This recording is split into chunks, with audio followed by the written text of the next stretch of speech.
नमस्कार दोस्तों, मैं मध्यम सक्सेना बरेली शहर से। बरेली शहर जो अपनी अदब और तहज़ीब के लिए पूरे हिंदुस्तान में जाना जाता है। हिंदी के बड़े नाम आदरणीय किशन सरोज दादा, उर्दू अदब, उर्दू तहज़ीब की पर्यायवाची आदरणीय जिनकी शायरियाँ जो हैं वो दुनिया भर में पढ़ी जाती हैं, उन पर अमल किया जाता है। उर्दू अदब की शनाख्त आदरणीय प्रोफेसर वसीम बरेलवी साहब, राधेश्याम रामायणी जी की सरजमीन बरेली, आला हज़रत और नाथ नगरी के नाम से पूरे हिंदुस्तान में मशहूर बरेली शहर, आनंद बख्शी के झुमके के लिए झुमका गिरा रे बरेली के बाज़ार में मशहूर बरेली शहर। ये सब जानकारियाँ सोशल मीडिया के तमाम प्लेटफॉर्म पर, अखबारों के माध्यम से आप सभी तक पहुँची होंगी कि बरेली किन किन चीज़ों के लिए मशहूर है, जाना जाता है। सुरमे के लिए जाना जाता है, मनिहारन गली के लिए जाना जाता है। लेकिन इस वक्त एक शिनाख्त बरेली की और बहुत खूबसूरत है, जिसको जानना बहुत ज़रूरी है। इस यूट्यूब चैनल के माध्यम से मैं आप सबको बताता चलूँ कि बरेली अपने एक स्कल्पचर के लिए मशहूर है, जिसको अगर पढ़े लिखे लोग कहेंगे, और जिन्होंने अभी भी भावनाएं हैं। पालघर वाला जो मामला अभी सब सामने आया है, एक संत की निर्मम हत्या कर दी गई। ऐसे समय में जहाँ पर मनुष्यता समाप्त हो चुकी है, इंसानियत ख़त्म हो चुकी है। एक वक्त वो भी था जब आज़ादी के बाद बरेली शहर में फजरुल रहमान साहब हुआ करते थे। फजरुल रहमान साहब ने अपनी एक ज़मीन का टुकड़ा दान में दिया, और वो अपने मज़हब वालों के लिए कुछ बनाने के लिए नहीं दिया, वो हिंदू धर्म के लोगों के लिए बनाने के लिए दिया। वो आज भी, और सिर्फ ज़मीन ही नहीं दी, पैसा ही नहीं दिया, श्रमदान भी दिया। उनके नाती पोते आज भी उस मंदिर में आते हैं और जानते हैं वो भगवान विष्णु और माता लक्ष्मी जी का मंदिर है, जिसे आज भी बरेली शहर के लोग चुन्ना मियाँ के मंदिर के नाम से जानते हैं। तो ऐसी हिंदू मुस्लिम साझी विरासत संस्कृति के लिए पहचाने जाने वाली बरेली शहर से मैं ताल्लुक़ रखता हूँ। ये मेरे लिए गर्व का विषय है। ये तो रही मेरी शहर और मेरी शिनाख्त। अब बात आती है कि आज के वक्त में कोविड-19 कोरोना नामक महामारी पूरी दुनिया को जिसने अपनी चपेट में ले रखा है, चीन, इटली, अमेरिका के बाद पूरी दुनिया की नज़र अब हिंदुस्तान पे बनी हुई है कि वो इस बीमारी से कैसे जूझे, कैसे इस बीमारी का तोड़ निकाले। हमारे देश के प्रधानमंत्री आदरणीय श्री नरेंद्र मोदी जी ने एक योजना बनाई इस चेन को तोड़ने के लिए, इस कोविड-19 की चेन को ब्रेक डाउन करने के लिए। वो है लॉकडाउन। इसमें हमको सिर्फ अपना इतना सा योगदान देना है कि हमको अपने घरों में रहकर इस लॉकडाउन के नियम का पालन करना है, सेल्फ क्वारंटाइन रहना है, सोशल डिस्टेंसिंग मेंटेन करनी है, क्योंकि यही एक माध्यम है। जब तक दवाई नहीं ढूंढी जा रही है दुनिया के वैज्ञानिकों के द्वारा, इस मर्ज का इलाज नहीं ढूंढा जा सकता है, तब तक उसका एकमात्र इलाज यही है कि हम अपने घरों में रहें, सोशल डिस्टेंसिंग मेंटेन करें।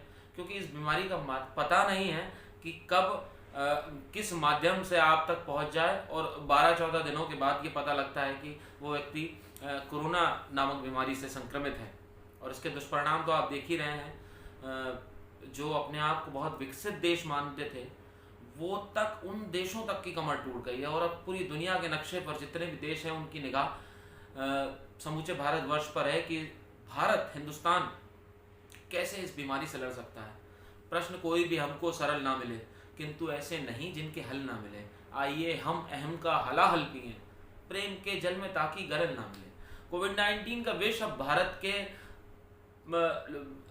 माहौल में घुल रहा है धीरे धीरे।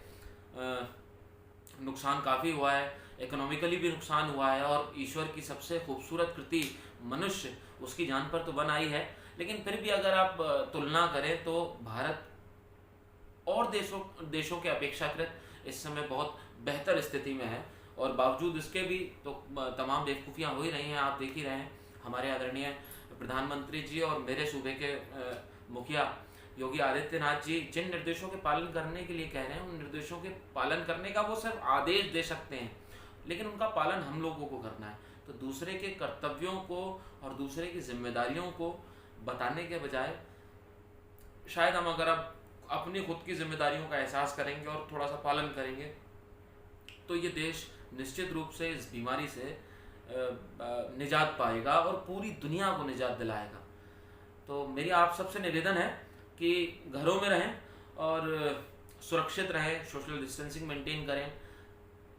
और रही बात शायरी की, तो ऐसे दौर में मैंने कहीं एक इवेंट में मैंने कहा था, जो मैं महसूस करता हूँ, भरतभूषण पंत साहब कहते हैं कि जो आप महसूस करते हैं उसी की तर्जुमानी लफ्ज़ों में कविता और शायरी के माध्यम से आप करते हैं, और जो दुख आपने झेला है वो कुछ वक्त बाद ही आप उसकी तर्जुमानी कर सकते हैं, या जो समय आप व्यतीत कर रहे हैं, क्योंकि जिस वक्त आप भोग रहे होते हैं उस वक्त आप व्यक्त करने की स्थिति में नहीं होते हैं।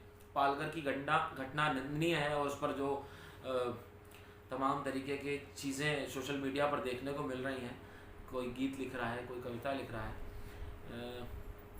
ये वक्त ऐसा है कि उस मार्मिक वीडियो को देखने के बाद उस संत की जो मुस्कुराहट थी, उस मुस्कुराहट ने एक प्रश्न चिन्ह छोड़ा है। ये वक्त धिक्कारने का है उन नृशंस हत्यारों को, महाराष्ट्र सरकार को, जो मनुष्यता की हत्या कर रहे हैं। मतलब आप सोचिए कितना विभत्स वीडियो है।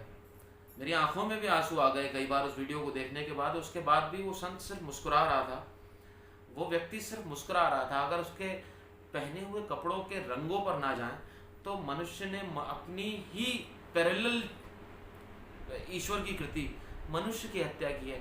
यानी कि भावनाएं खत्म हो गई हैं। टेक्नोलॉजी के पीछे भागते हुए हम लोग खुद रोबोट हो गए, और ये भावना खत्म हो जाएंगी तो इंसानियत खत्म हो जाएगी। निंदा कीजिए, जिस वक्त आपको दुख होगा, तकलीफ होगी, आप सबसे पहला रिएक्शन आपका चीखने का होगा, आपका चौंकने का होगा, आपका गाने का नहीं होगा। तो इस वक्त धिक्कारिए सरकार को, और सरकार से हम लोग प्रश्न कर सकते हैं, हम आवाज़ उठा सकते हैं। सवाल हक का उठा रहा हूँ, हमारे हाथ में सिर्फ आवाज़ उठाना है, प्रश्न करना है।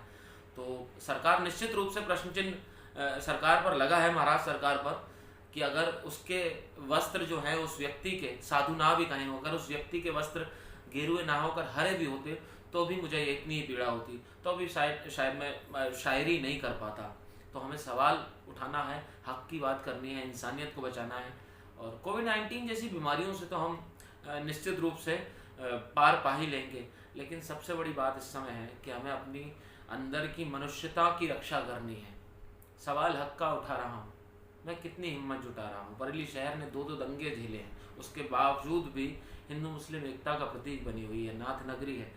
तो मैं अपने शहर के माध्यम से यही आप सबसे निवेदन करना चाहूँगा कि सवाल हक का उठा रहा हूँ, हमें सीखना है सतत। सवाल हक का उठा रहा हूँ, मैं कितनी हिम्मत जुटा रहा हूँ, मैं सबसे पहले भटक गया था, सो सबको रास्ता बता रहा हूँ। मेरी बरेली आप सब पूरे हिंदुस्तान से निवेदन करती है कि उसने 2 दंगे झेले हैं, लेकिन उसके बावजूद भी मोहब्बत ही एकमात्र इलाज है। जितनी दिल की पहरेदारी होती है उतनी ही दिल को बीमारी होती है। दिल का रास्ता बिल्कुल सीधा होता है, दाएं बाएं दुनियादारी होती है। सब माजी से मुस्तकबिल तक जाएंगे, ना भूतो ना भविष्यति, ना भूत कुछ है ना भविष्य कुछ है, जो है आपका वर्तमान है। सब माजी से मुस्तकबिल तक जाते हैं, दिल वाले तो सीधे दिल तक जाते हैं। इश्क का दरिया ऐसा दरिया है जिसमें डूबने वाले सब साहिल तक जाते हैं। तो मनुष्यता को बचाना है तो मोहब्बत कीजिए, प्रेम कीजिए, इंसानियत को बचाइए। बहुत बहुत धन्यवाद, और घर में रहें, सुरक्षित रहें। इस YouTube चैनल टोटल जंक्शन के समस्त श्रोताओं को, दर्शकों को मेरा पुनः प्रणाम।